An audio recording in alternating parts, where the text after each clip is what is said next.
ॐ स्थापकाय च धर्मस्य सर्वधर्मस्वरूपिणे अवतारवरिष्ठाय रामकृष्णाय ते नमः।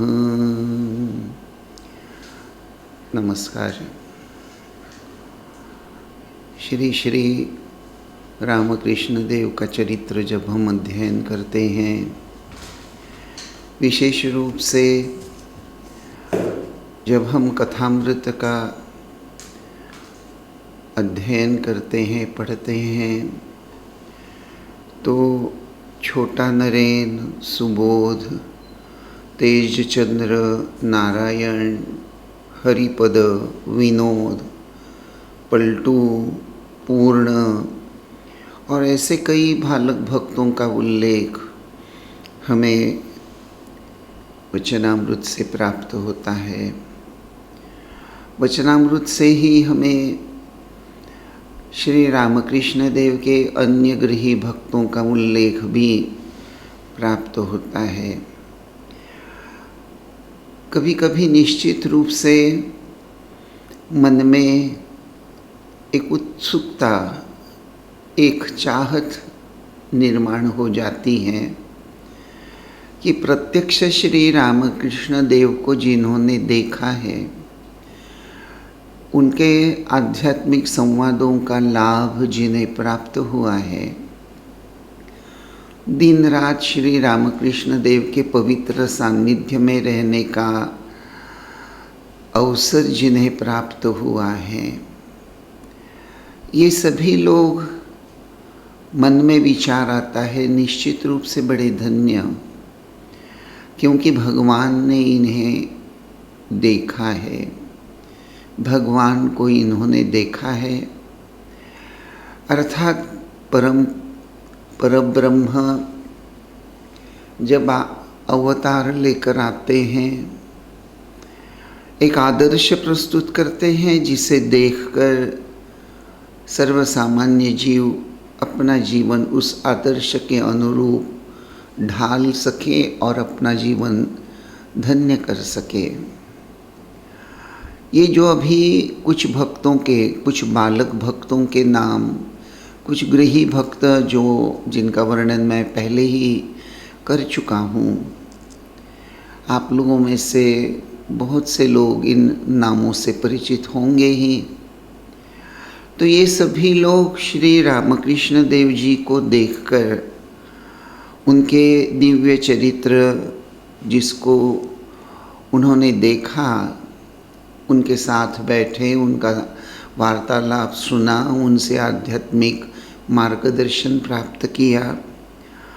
तो श्री श्री रामकृष्ण देव ने इन सभी भक्तों को, चाहे वे बालक भक्त हो, चाहे सन्यासी भक्त हो, चाहे गृहस्थ भक्त हो, इनको श्री रामकृष्ण देव ने क्या सिखाया, या ये सब लोगों ने श्री रामकृष्ण देव को देखकर क्या सीखा होगा।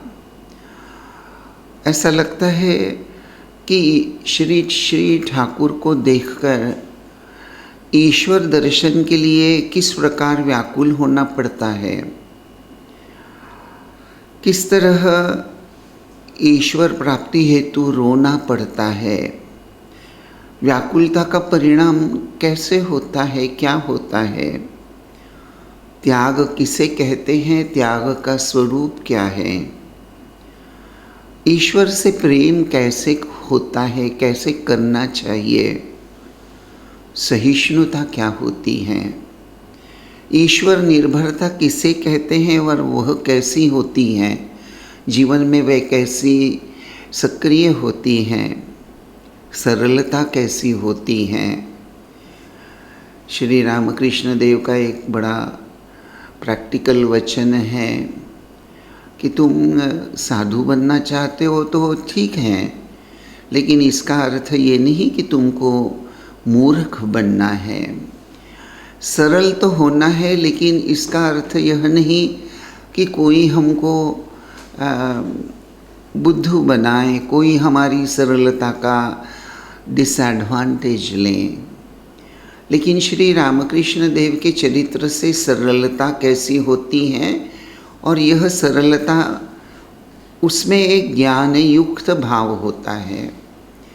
ये सरल लोग बुद्धिहीन नहीं हैं, उलट, वरना ऐसा लगता है कि सरलता के साथ साथ ये सभी, अर्थात श्री रामकृष्ण देव खुद और उनके ये भक्त एक तरफ सरल तो है, सरल मन के, लेकिन तीक्ष्ण बुद्धि, सूक्ष्म बुद्धि, निश्चयात्मिका बुद्धि, विवेक बुद्धि, आस्तिक्य बुद्धि, इस तरह से अलग अलग शक्तियों से समन्वित ये लोग होते हैं। लेकिन इनमें सरलता है, अहंकार नहीं है, इसीलिए निश्चित रूप से सरल हैं।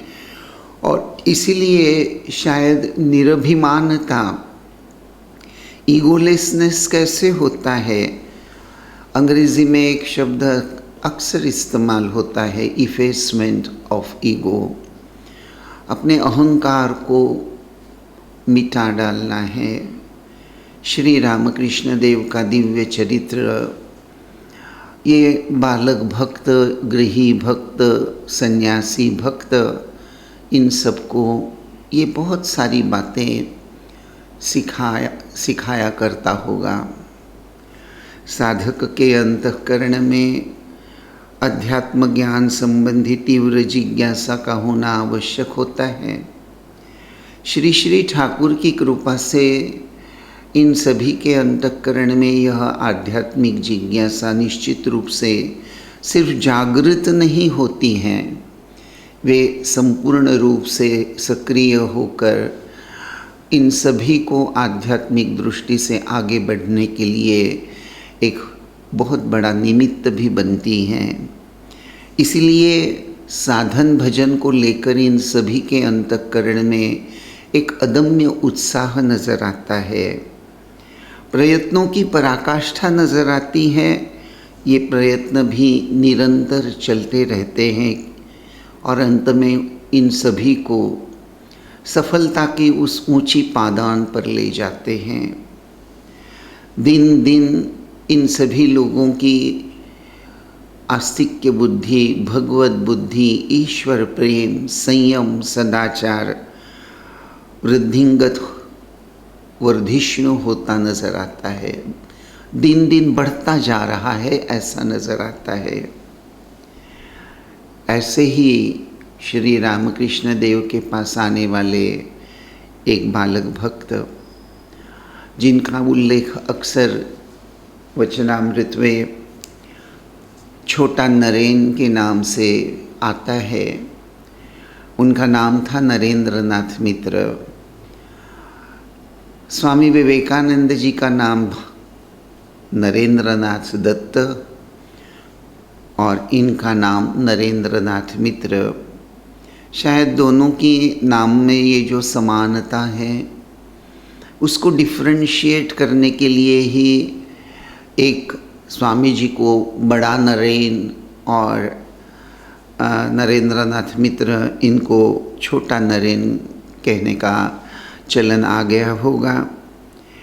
वैसे मैंने जैसे आपसे कहा कि ये जो छोटा नरेन हैं, इनके बारे में, इनके परिवार में कौन थे, इनका जीवन कैसा, जन्म कहाँ हुआ, इनकी मृत्यु, इन सब को लेकर कोई जानकारी विशेष रूप से लगभग नहीं के बराबर मालूम ही नहीं है।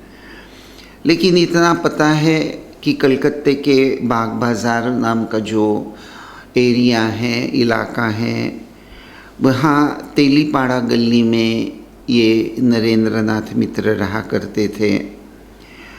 और उनके जो पिता थे, उनको अपना यह पुत्र श्री श्री रामकृष्ण देव के पास जाता है और ठाकुर के साथ उसकी धीरे धीरे घनिष्ठता बढ़ती जा रही है। ये बिल्कुल उन्हें पसंद नहीं था। लेकिन महेंद्रनाथ गुप्त जिनके द्वारा, जिनकी मदद से ये छोटा नरेन ठाकुर के संस्पर्श में आया और आते ही गया। छोटा नरेन इनके श्री रामकृष्ण देव के प्रथम दर्शन का उल्लेख हमें प्राप्त होता है। 7 मार्च 1885 महेंद्रनाथ गुप्त और कोई युवा मित्र, ये सभी दक्षिणेश्वर में आए हैं। श्री रामकृष्ण भी इन युवा भक्तों का बड़ा मनोरंजन कर रहे हैं।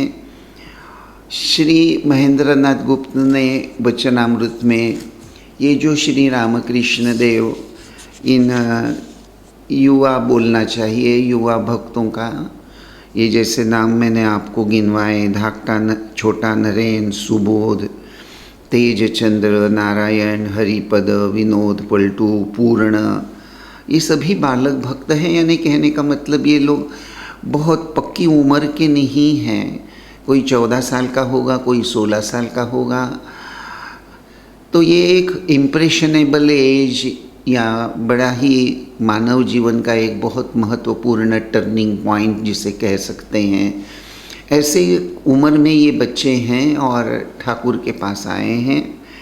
और ठाकुर इन सब का मनोरंजन कैसे कर रहे हैं, इसका एक सुंदर वर्णन हमें वचनामृत में प्राप्त होता है। महेंद्रनाथ गुप्त ने किया है। ठाकुर के मज़ेदार चुटकुले या ये सब बातें सुनकर ये जो भक्त हैं ये बड़े शुद्ध हृदय के हैं, इनको बड़ा आनंद हो रहा है।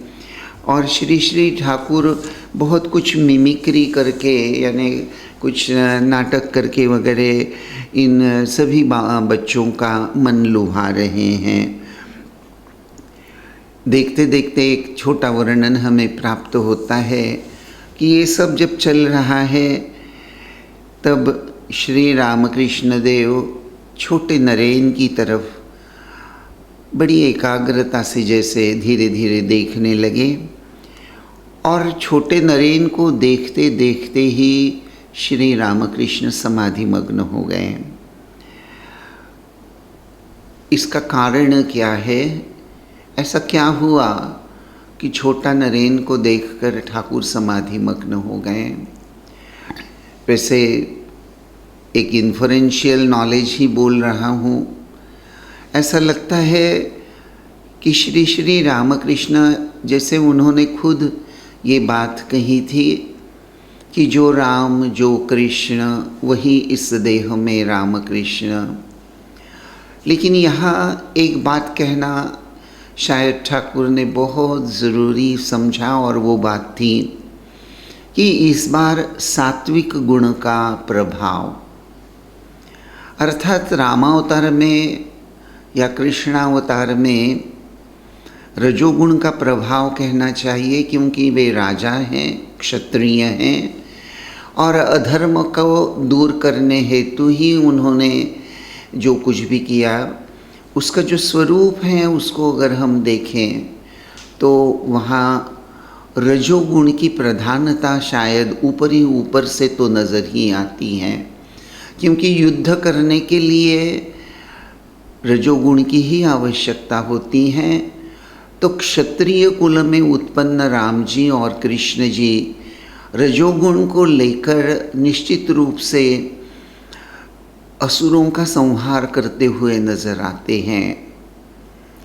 अर्थात ये असुर, अगर इनकी तरफ हम एक प्रतीकात्मक बोध से देखें तो उस समय ये असुर ग्रॉस लेवल पर बड़े ही वास्तविक रूप से जैसे शायद विद्यमान रहे होंगे, लेकिन एक तरह से आध्यात्मिक दृष्टि से ये असुर यानी कुसंस्कार, ये कुसंस्कार उस समय शायद इतने पावरफुल थे, जिसकी अभिव्यक्ति थी, उसका बाहरी प्रगटीकरण था। इसलिए सामने वाला, चाहे वो रावण हो, चाहे वो अघासुर हो, बकासुर हो, कंस हो, शिशुपाल हो, जयद्रथ हो, उनके कुभाव, उसका एक सुस्पष्ट प्रदर्शन हम उस दौरान देखते हैं। लेकिन जैसे जैसे समय बीतता जाता है, ये असुर सूक्ष्म से सूक्ष्म होते गए हैं और मनुष्य के अंतःकरण में इस कदर बैठ गए हैं कि अब वो बाहर नज़र नहीं आते। मनुष्य की तरफ, आजकल के मनुष्य की तरफ देखने से बाहर से तो ऐसा लगता है कि कितना सज्जन है, लेकिन अंदर ही अंदर ईर्ष्या, द्वेष, मत्सर, वैसे बोलना नहीं चाहिए, लेकिन आजकल का ज़माना, आने वाली या आज की जो युवा पीढ़ी है, चाहे कॉलेज गोइंग लड़के हो या 30 साल के उम्र के नौकरीशुदा व्यक्ति हों या 40 साल के व्यक्ति हो, 50 साल के व्यक्ति हो, सभी लोग एक अत्यंत गतिशील जीवन, और ये गति किसको लेकर हैं? तो पैसे की प्राप्ति। समाज में आज जहाँ भी नज़र घुमाओ, हर वक्त, हर पल, हर जगह एक महत्वाकांक्षा सतत जैसे सबको प्रभावित करती हुई उसको भगा रही हैं। माता पिता को देखो तो माता पिता चाहते हैं कि उनका लड़का 98% मार्क्स, बहुत अच्छे मार्क्स मिलाकर बहुत गोल्ड मेडलिस्ट बने, बहुत अच्छा बने, बहुत 1 लाख रुपया पर मंथ की उसकी नौकरी रहे, इत्यादि इत्यादि। विचार बुरा नहीं है, महत्वाकांक्षा कभी बुरी नहीं होती, लेकिन उस महत्वाकांक्षा पूर्ति के लिए जिस प्रकार से मनुष्य मन व्याकुल हो जाता है, कभी कभी वह अच्छा बुरे का ख्याल भी शायद भूल जाता है, और इस भौतिक बातों से कई गुना अधिक और भी कुछ बातें हैं जो बहुत आनंददायी होती हैं, बहुत ऊंचा आनंद, एक शाश्वत आनंद देने की क्षमता रखती हैं। आज का समाज, आज की युवा पीढ़ी, जिस किसी को देख लो ऐसा लगता है इस बात से जैसे उनकी आंखें अंधी हो गई हैं, उनकी आंखों पर पट्टी आ गई हैं। ऐसा लगता है कि शारीरिक क्षमता, आजकल के यंग लड़के जिम जाना बड़ा पसंद करते हैं। बहुत अच्छी बात है, व्यायाम करना कभी बुरा नहीं हो सकता, लेकिन उस व्यायाम को करने के पीछे मेरा शरीर स्वस्थ रहे, और वेदों में जो कहा है शरीर माध्यम खलु धर्म साधनम, इस स्वस्थ शरीर से साधन भजन करते हुए मैं आध्यात्मिक उन्नति, मेरी स्पिरिचुअल पर्सनालिटी का विकास करूँगा, यह सोच, यह विचार नहीं रहता। विचार रहता है समाज में मुझे लोग, कितना मैं हैंडसम दिखता हूँ, कितनी लोग मेरी प्रशंसा करते हैं, इसको लेकर ही युवा जिम में जाता हुआ नज़र आता है। तो हर दृष्टि से अगर आप देखें तो मुझे ऐसा लगता है ये जो मनुष्य की स्पिरिचुअल डायमेंशन होती हैं उसका विकास हो संपूर्ण रूप से, और उस विकास से ही मेरे जीवन में परम शांति का अनुभव मुझे होगा, ऐसा लगता है। बस ये बात ही आज का समाज भूलता जा रहा है। शायद यही बात श्री रामकृष्ण देव जानते थे। छोटे नरेन को वे देख रहे हैं, और देखते देखते, छोटे नरेन को देखते देखते वे समाधिमग्न हो गए हैं। ऐसा लग रहा है, महेंद्रनाथ गुप्त ने वर्णन किया है कि शुद्ध हृदय के भक्तों में श्री रामकृष्ण देव शायद नारायण का दर्शन कर रहे हैं।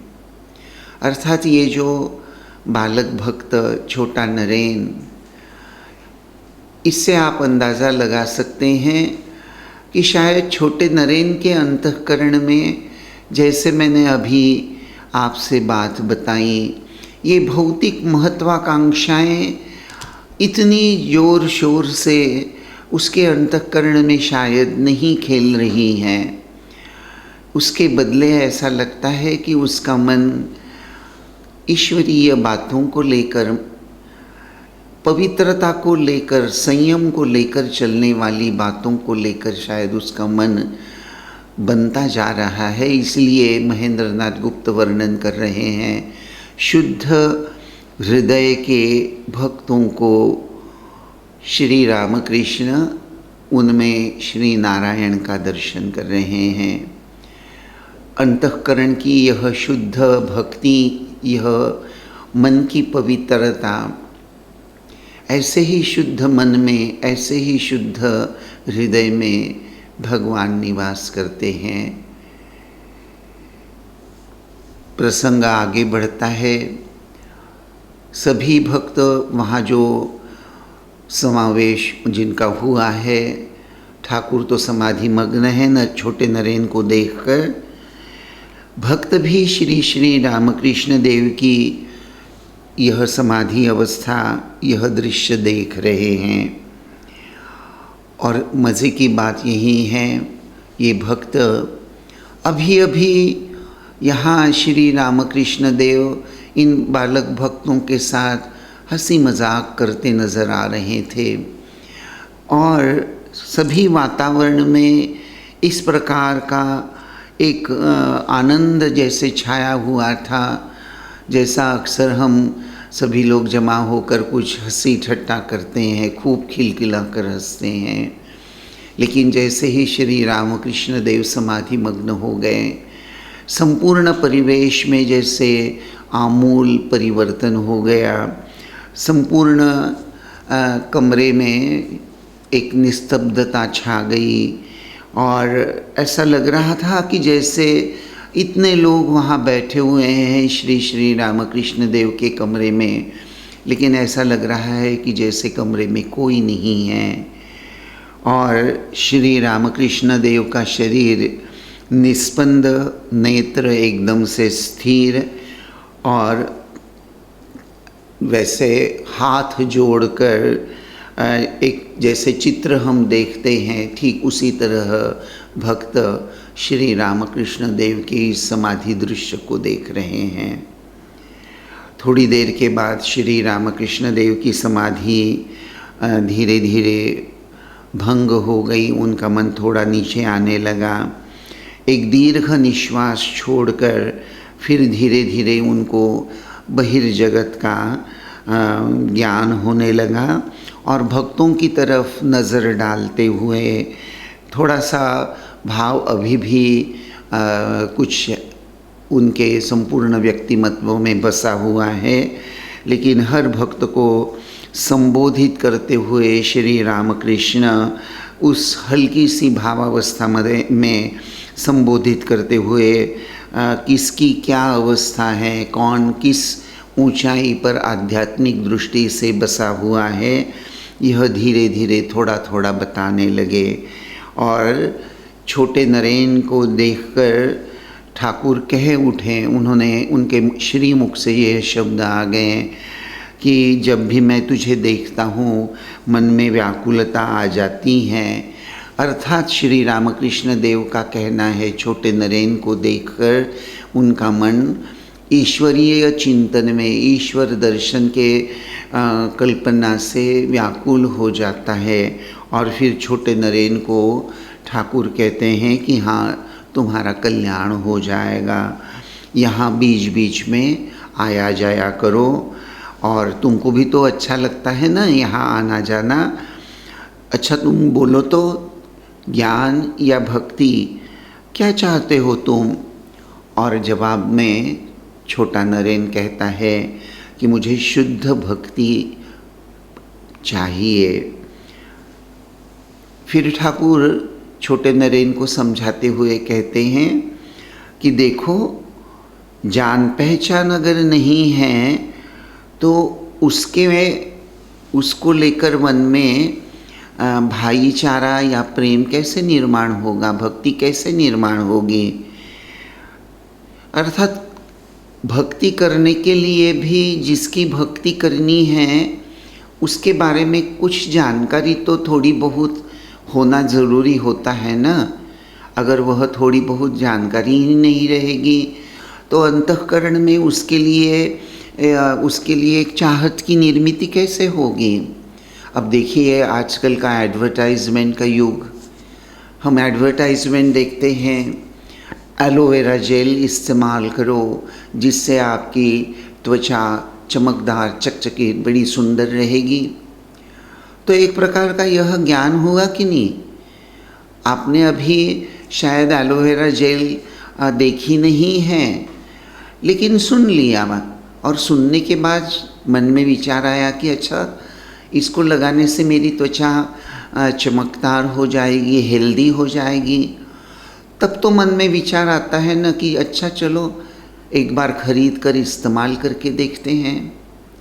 तो ये जैसी बात होती है, ठाकुर शायद ठीक यही बात अपनी सुंदर सीधी भाषा में छोटे नरेन को समझा रहे हैं कि तुम ये जो शुद्ध भक्ति चाहते हो, तो ये शुद्ध भक्ति के पीछे पहले तुमको कुछ जानना ज़रूरी है।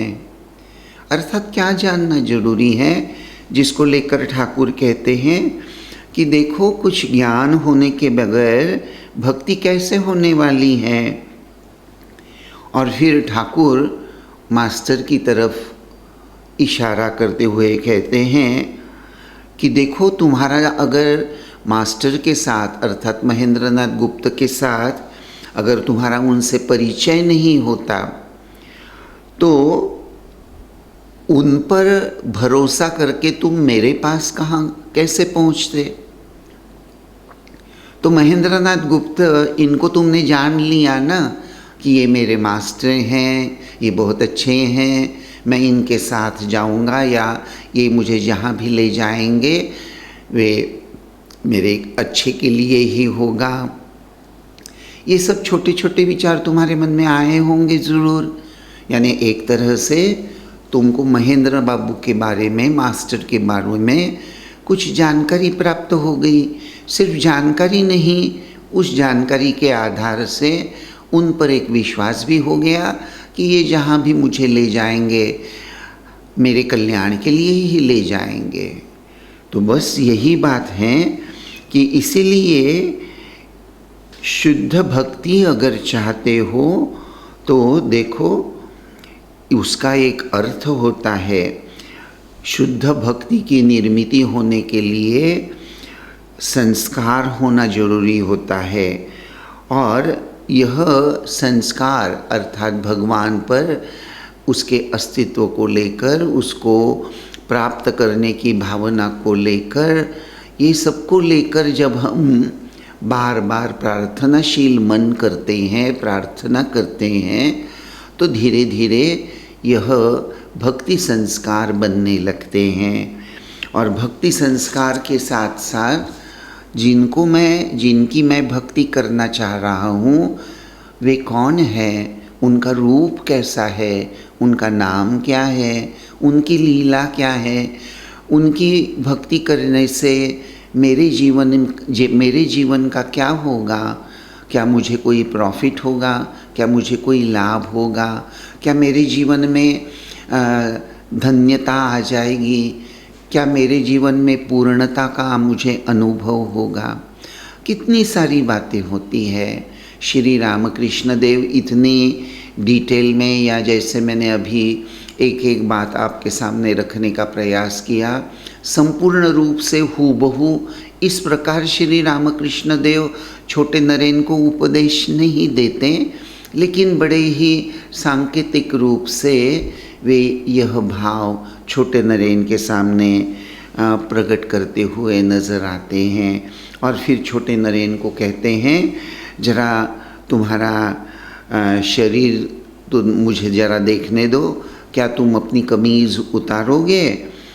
अब देखिए किसी लड़के को सभी भक्त बैठे हैं और उस वक्त ठाकुर कह रहे हैं कि तुम अपनी कमीज़ उतारो, खाली बदन हो जाओ। और छोटा नरेन भी झट से ठाकुर के कहने के अनुरूप अपना शर्ट उतार देता है, तो उसकी चौड़ा सीना देखकर ठाकुर कहते हैं कि हाँ हाँ निश्चित रूप से तुम्हारा हो जाएगा, बीच बीच में यहाँ आया जाया करो। देखिए, श्री रामकृष्ण देव की एक जीवन की खासियत आपको, मुझे लगता है अब तक आप ज़रूर समझ गए होंगे। अक्सर श्री रामकृष्ण देव भक्तों को, और विशेष विशेष भक्तों को तो ये बात ज़रूर कहते थे कि बीच बीच में यहाँ आया जाया करो। ये जो यहाँ आया जाया करो, ठाकुर के पास आया जाया करो, ये इसका एक बहुत सुंदर गहन अर्थ है।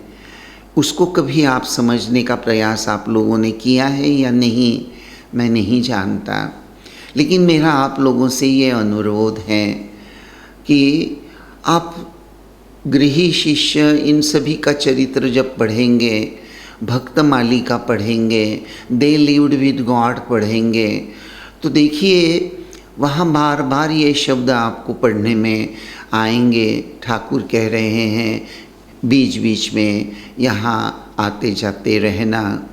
ये बात क्या है, इसका गहन अर्थ क्या है, इसको लेकर आप ज़रूर सोचिए। आज बस मैं यहीं रुकता हूँ।